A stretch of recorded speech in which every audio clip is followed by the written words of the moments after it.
Yes, great. Okay, so yes, my talk is about mathematical pluralism and a sub view of it that we call arithmetical pluralism. This is a joint work with Daniel Waxman. It's very much in progress, so all comments, objections, and suggestions are very much welcome. I think I gave a talk about this at the Logic Supergroup last year, but that was a very different version. So hopefully this will be more convincing, but still I'm looking forward to your objections.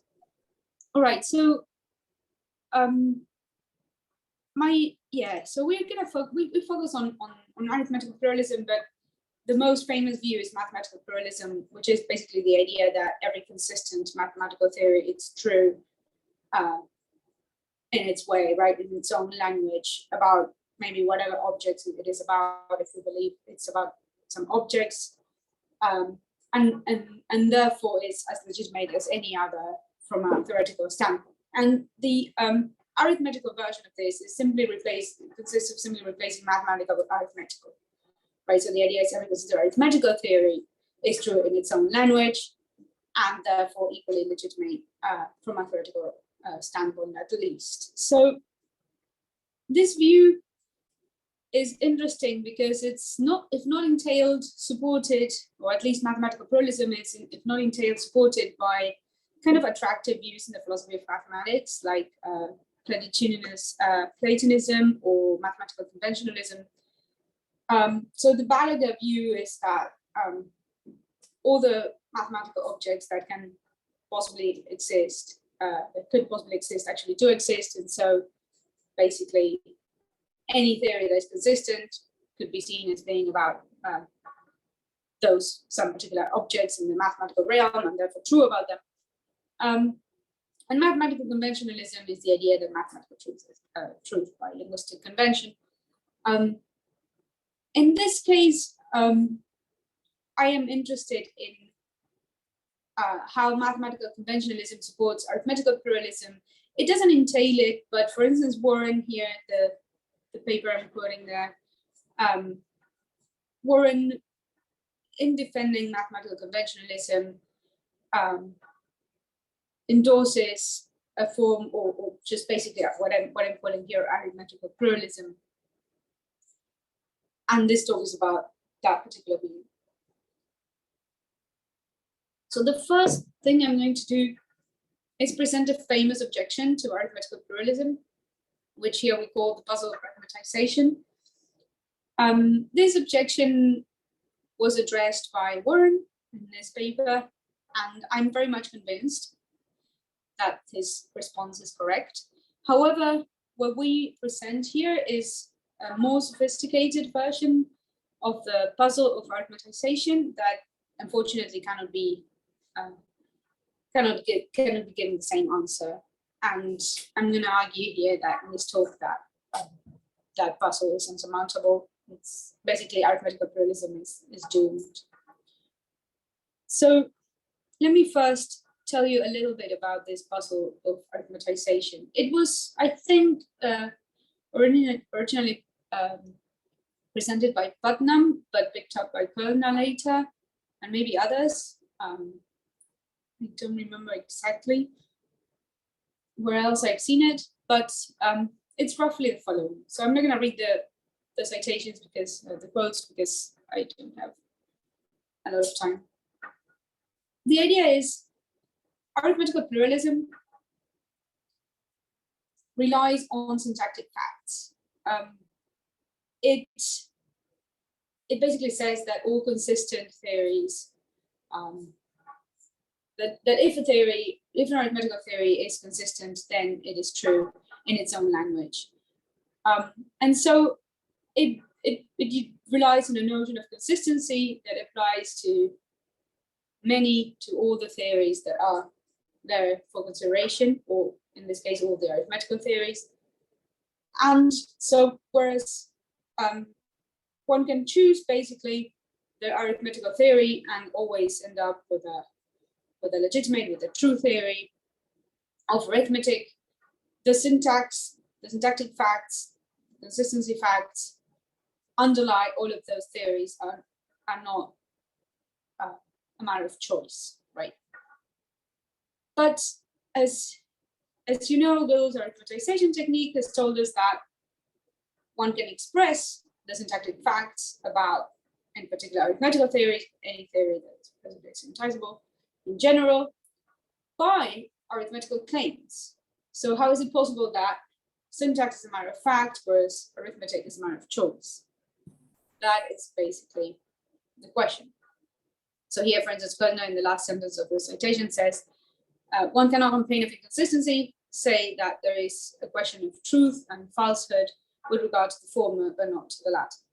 And so what I want to show you now is why this is a matter. Why this is a problem that would that basically leads us to an inconsistency, to a contradiction. So I want to introduce this a bit more formally. There's no need to get into too much detail here, but I'm gonna just distinguish between two languages, and I want to focus first on the first one, LPA. This is the language of arithmetic, and it has this signature here. You will know what this is. And here are the axioms of PA expressed in this language. Note that I'm using a predicate nat for natural number. This is maybe not as standard. And as usual, I'm going to be working with the coding, right, of expressions of this language with numbers. And since the language contains names for numbers, then those can be names as well via the coding of expressions of the language itself, right? So when I write here corner quotes n, that means the numeral of the code of the formula that is written between corner quotes. In this language, using this coding, we know there is a formula, proof n, of the language that defines the property of being a proof, a theorem in PA in a natural way. So basically, it can be defined mimicking the actual definition of theoremhood in PA. Basically, it's one of the axioms or follows from the axioms by one of the rules in a finite number of steps. And so we have a formula, right, that applies to sentences of the language that are theorems of PA. And using that formula, as Gödel showed, we can express the consistency of PA in its own language by saying that the formula 0 is different from 0, for instance, is not provable in PA, right? And this expression would say that. And so I'm going to abbreviate it like this. So if there are any clarificatory questions, please go ahead and ask them as we go, because it might be that we all get lost. And also, I haven't slept and it's very late for me, so I might make mistakes, stupid mistakes. So I might need to be corrected here. So we know that by Gödel's second completeness theorem that if PA is consistent, then we can extend PA with this sentence. The consistency of PA, it says that this sentence is not provable, right? So it expresses the consistency of PA. And we can do so consistently, but we can also extend PA with the negation of that sentence, and again, do so consistently. So the argument that was introduced by Putnam, and then followed by Picollo, is the following. Look, arithmetical pluralist, you probably want to say that PA is an arithmetical theory that is true in its own language, or at least you don't want to have to discard that possibility a priori. But then you have to assume that you have to say that presumably both PA and PA plus not con and PA are consistent arithmetical theories, right? And actually, this is, for instance, something that Warren himself says. And so, by arithmetical pluralism, it follows that they are both true in their own language and therefore equally legitimate. But how come? Because look, PA plus not con PA proves something false, which is not con PA, which is if not con PA is true, then this is a non-starter. PA is not a legitimate arithmetical theory, and neither is PA plus not con PA. So assuming that PA is consistent, then this statement is false, right? And so how can this theory be as legitimate as PA itself if it entails something that's false? Therefore, arithmetical pluralism is wrong. This is the argument in a nutshell. And I hope that you all share with me the idea that this argument is misguided. And this is exactly what Warren's response says. I totally endorse this response. The idea is, look, this sentence means something in PA and something else in PA plus not con PA. This sentence can be interpreted as expressing the consistency of PA when we are using the coding, right? When we code up sentences or expressions of the language and proofs by the natural numbers, which PA can be legitimately interpreted as being about. However, PA plus not con PA is only inconsistent, and so it cannot be interpreted as about standard numbers. And therefore, the coding doesn't take us from the standard, well, the coding takes us from standard interpretation to the syntactic interpretation, but we don't have the standard interpretation, and so we cannot use the coding to infer that this theory can be interpreted as being syntactic objects, at least standard syntactic objects, and therefore it would be a mistake to read con PA and not con PA in the context of this larger theory as saying that PA is not consistent. So basically, Warren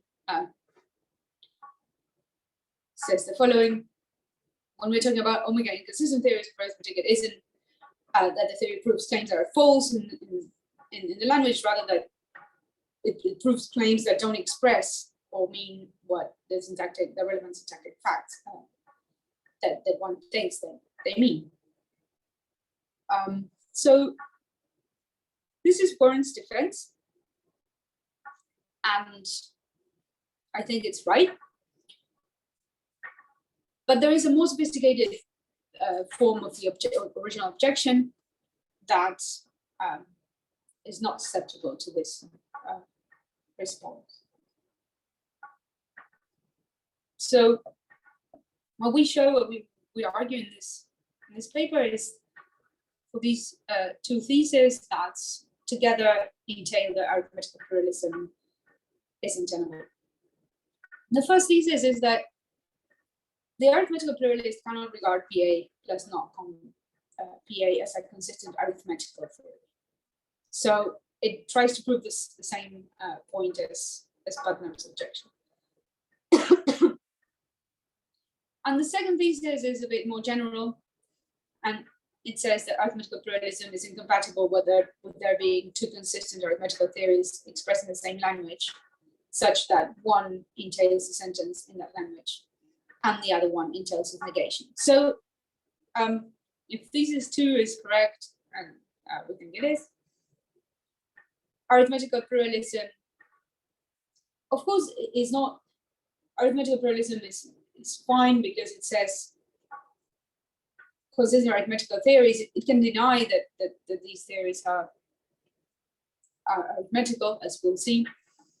But the point here is they cannot have a clear example for pluralism, which is two theories that seem to be incompatible but yet they can be both true in their own language. And this goes very much against Warren's examples in this paper. So let me say a little bit about what counts as an arithmetical theory. Something like just, note that it's not necessary that it's expressed in LPA, of course, possible because we could have chosen a language with a slightly different signature. Instead of S for successor, we could have chosen a stroke or something else.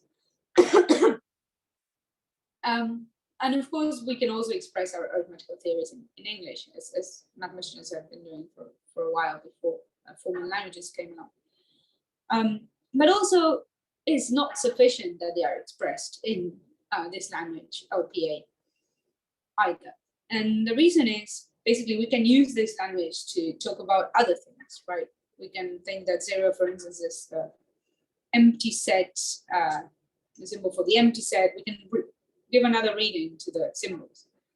So we need to say, if we're going to talk about arithmetical pluralism, and basically, remember it says all consistent arithmetical theories are all true in their own language, and therefore legitimate for arithmetical theories, then we need to say what we mean by an arithmetical theory. It's easier to say what we mean by mathematical theory, or at least I think it's easier. I'm not committed to this, although I sympathize with it. This is what Warren says, and I'm going to be adopting this just because the idea is, well, arithmetical pluralism, as endorsed by Warren, isn't enough. So what Warren talks about similarity of the similarity to the inferential structure of English arithmetic. So the idea is, here he says, by inferential structure, I mean the total inferential structure of the language. So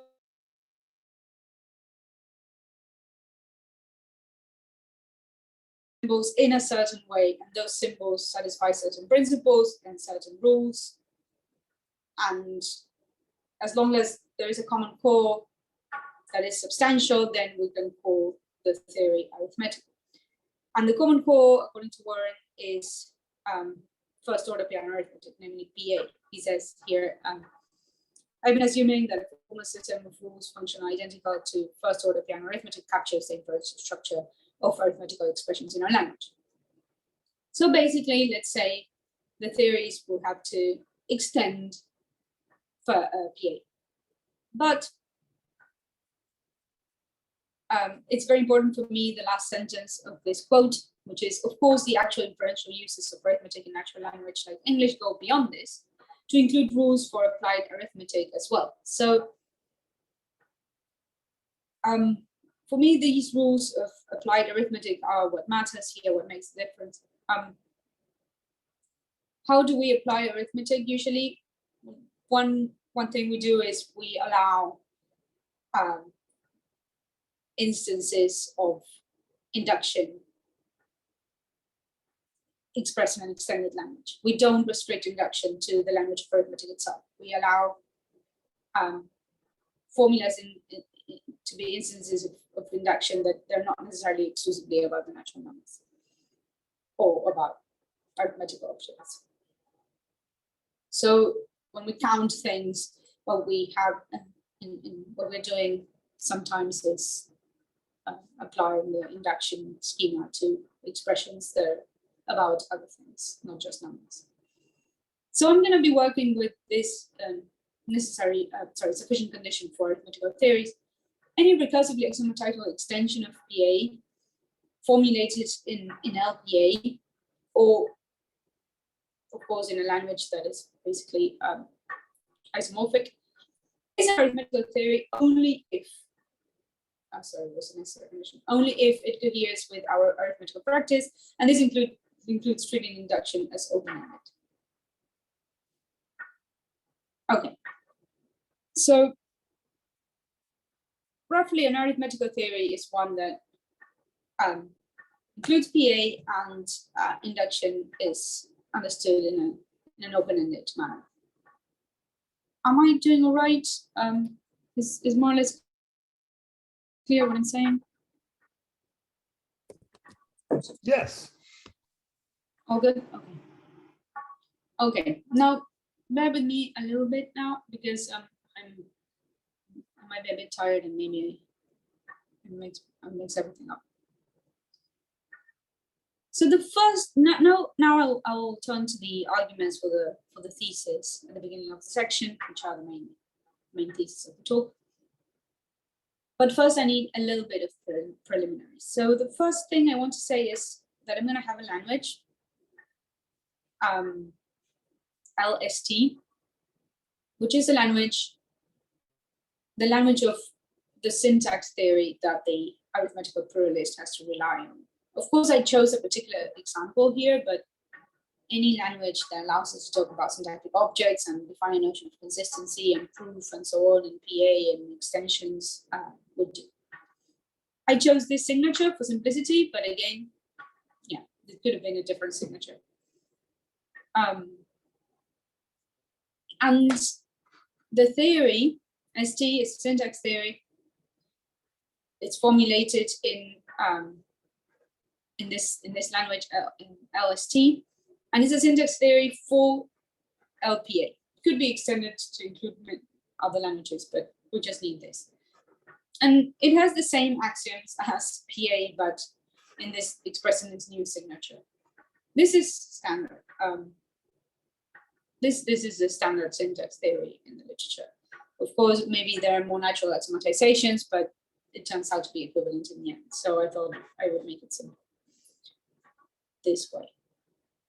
The intended interpretation of this language is the class of expressions of LPA. So yeah, this predicate would apply to those strings of symbols of LPA. That makes sense.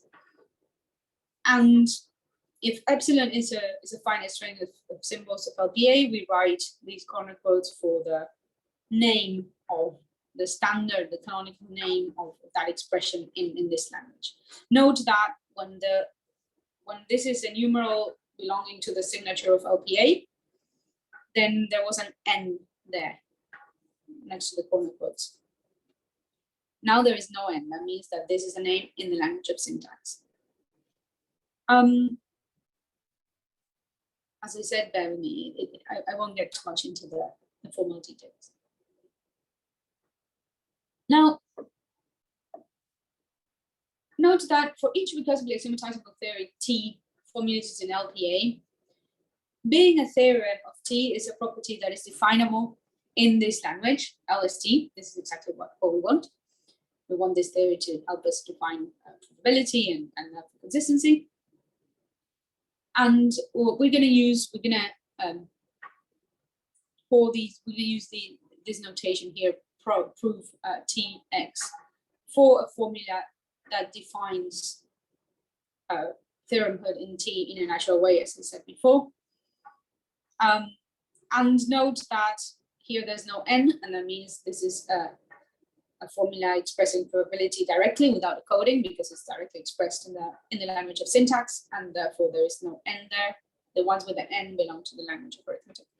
And just as before, we can. Lavinia, so sorry, there is a typo according to Martin there. STA should end in X, not in Y, he says. So if you can look at the chart, you can see. Sorry, could you? Where? Yep. So if you see the chart, Martin typed a typo. The chat. Sorry, it's just that. Oh yeah. Oh no problem. I found it. STH should end in X, not in Y. Okay, let me check. That might be very true. Okay, yes.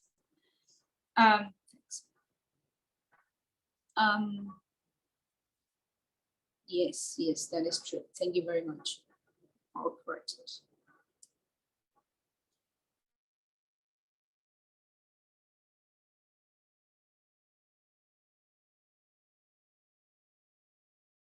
Consistency of PA in LPA, we can also do it in our language of syntax more directly, so to speak. And actually, we can have the same for other theories that are also formulated in LPA, but not necessarily PA. Now, let me define this mapping. You'll see why in a minute. This mapping is a mapping that maps expressions of the language LPA to expressions of the syntax language LST. So here I should have like quotation marks of sorts, but for readability, I decided not to write them down. So this means the symbol 0 is mapped to the symbol 0 of the signature of LPA is mapped to the symbol 0 sub S, namely the 0 of the signature of the language of syntax, right? That one. And variables are mapped to themselves because languages contain the same variables, I'm assuming. And the terms are mapped basically to themselves, just replacing the 0 of the language LPA with the 0 from LST. And then every occurrence of NAT basically is substituted with an occurrence of SYN. Identity is preserved, negation, the conditional, and the inverse quantifier are preserved as well. So as you can see, what's going on here is that this mapping takes a formula of the language LPA and replaces one by one the elements of the signature of LPA with these in an expected way. And let N, so S is this mapping and N is the inverse of that mapping. So basically, if we apply one after the other, we just get the same expression. Okay. Now we have the following. Look, take both languages, LPA and LST, and put them together. So we put the signatures together. And in addition, add this hashtag, this hash symbol there to the mix. The resulting language, I'm calling it here LNS. If T is a recursive axiom-typical theory formulated in LPA that extends PA, so T is basically meant to be an arithmetical theory here, following what I said before. I'm going to be calling NST the theory formulated in this big language, the mixed language that contains both languages plus hash symbol. This NST theory is T plus all the axioms of ST plus the following recursive definition. So basically, I'm using this symbol and defining it in a recursive manner. It maps. So this is a function, right? It's a function symbol. So I'm defining recursively on the natural numbers. So, well, on the objects that T is about. 0 is mapped to the syntactic 0, and 1 is mapped to the syntactic 1, and 2 is mapped to the syntactic 2, and so on. All right, so what is this big theory that we have here? The idea is this is your arithmetic plus your syntax theory. And this is a theory that the arithmetical pluralist would think is an okay theory. Why? Because the arithmetical fragment of it is perfectly legitimate. As they said, we're assuming that it's a consistent arithmetical theory, T. And the syntax theory is the theory that the arithmetical pluralist uses to formulate their own view.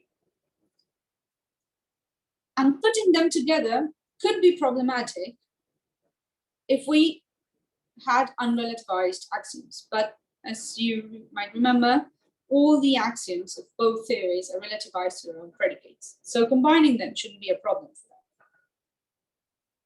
Or at least they should give a reason why combining them is a problem.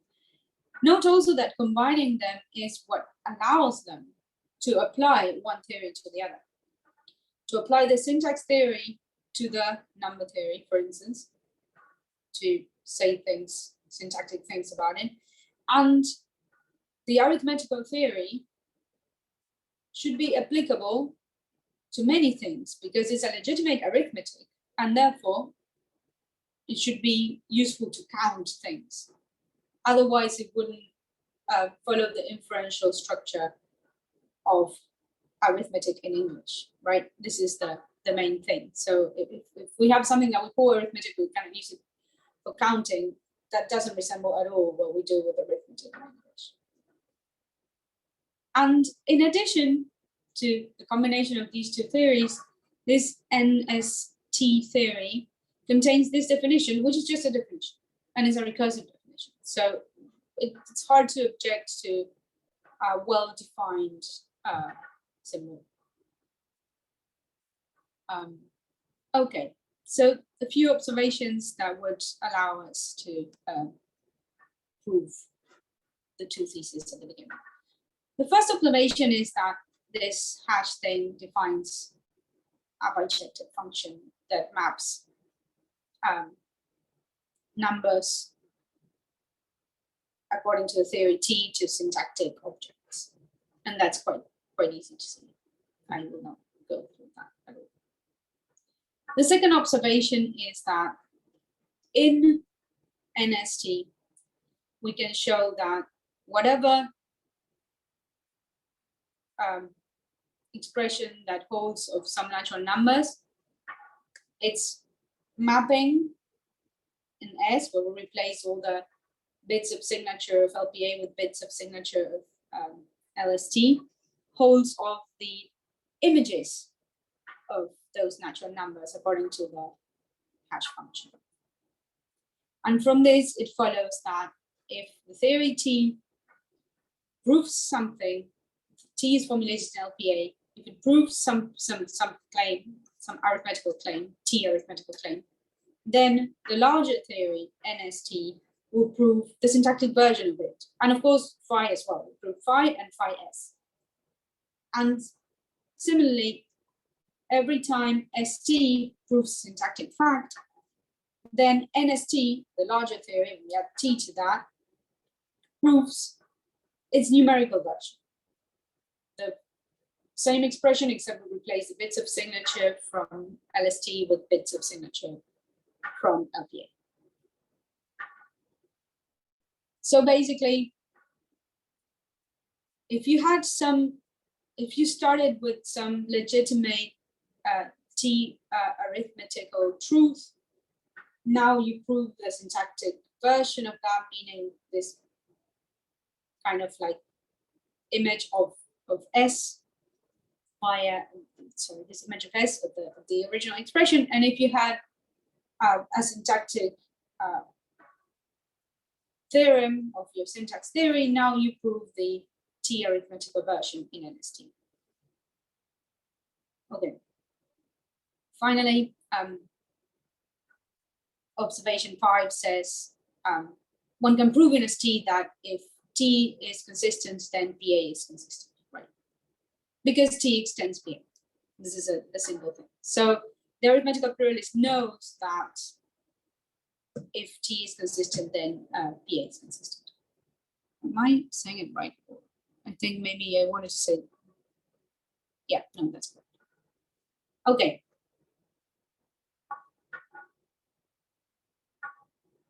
So my final arguments for the thesis.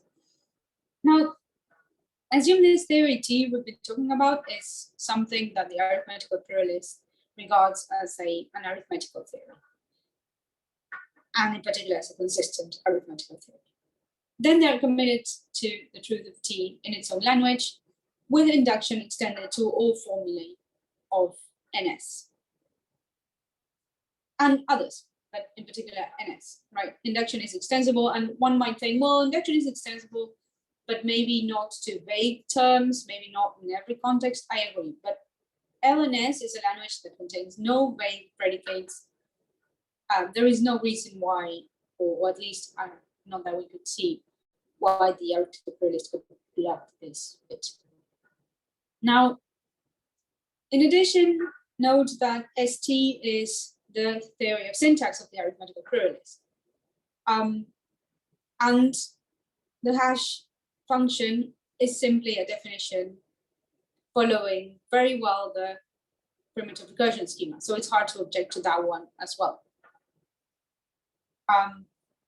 And so the combination of all of these theories, given that the axioms, as I said, are all relativized appropriately, is something that it's hard to resist for the arithmetical pluralist. But importantly, we maintain that in this combination of theories, the meanings of the expressions from each language remain the same. So when you combine these theories, if in the theory T, the symbols had a certain meaning, then when we combine them with ST and the hash definition, they don't change their meaning. And the same applies to ST itself. This is just a combination of theories for the mutual application, right? It shouldn't alter the meaning. In particular, because, as I said, all the axioms are relativized. So this means that if in this bit larger theory, I can prove a sentence phi in the language of syntax, then the arithmetical pluralist has to be committed to this claim being a true syntactic claim. Okay, so now you should probably see how this goes. The arguments for thesis 1. So let me go back to the thesis. Thesis 1, the arithmetical pluralist cannot regard PA plus not con NPA as a consistent arithmetical theory. Note that there's an N there, which means that this is a claim in the language of LPA, in the language of PA, so in LPA. And they cannot regard it as a consistent arithmetical theory. And why is that? Well, obviously, assume they do. They think, okay, this is a consistent arithmetical theory. This is, for instance, something that Warren himself says. Then, of course, the theory entails not con NPA, which means that when we combine it with our syntax theory and our hash definition, by observation 3,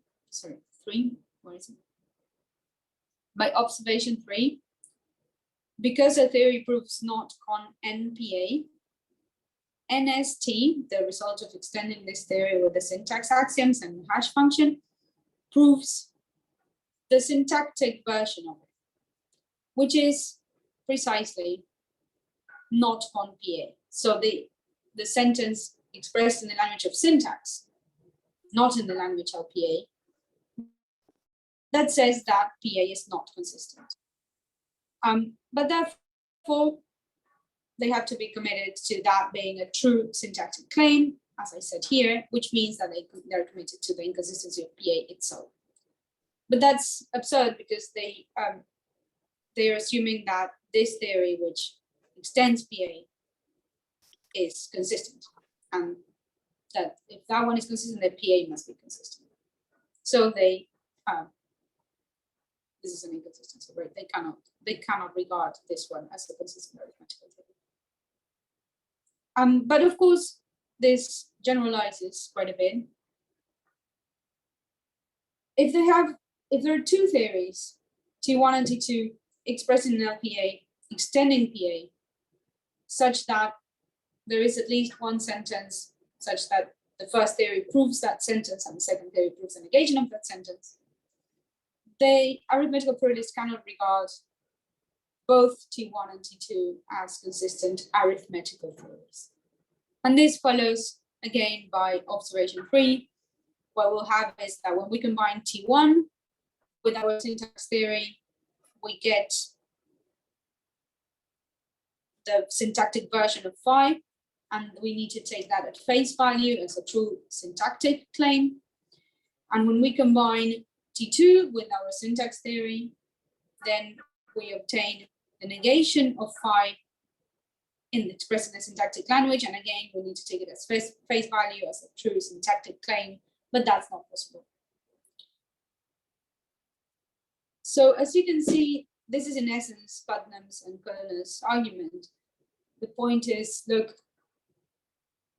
you cannot have freedom to choose between different arithmetical theories and at the same time believe in syntactic facts and restrict that freedom when it comes to syntax, because there is a one-to-one correspondence between your arithmetic and your syntax theory. That somehow emerges in this case when you extend induction, arithmetical induction, to the language of syntax. So yes, the conclusion of our paper is that syntax and arithmetic are not independent of one another. And so arithmetical pluralism is doomed, not exactly for Putnam's and Kerner's reasons, but for very similar reasons. So I think I'm going to stop here, and you can read the possible objections, maybe go through them if you care about them at Q&A, or maybe better to listen.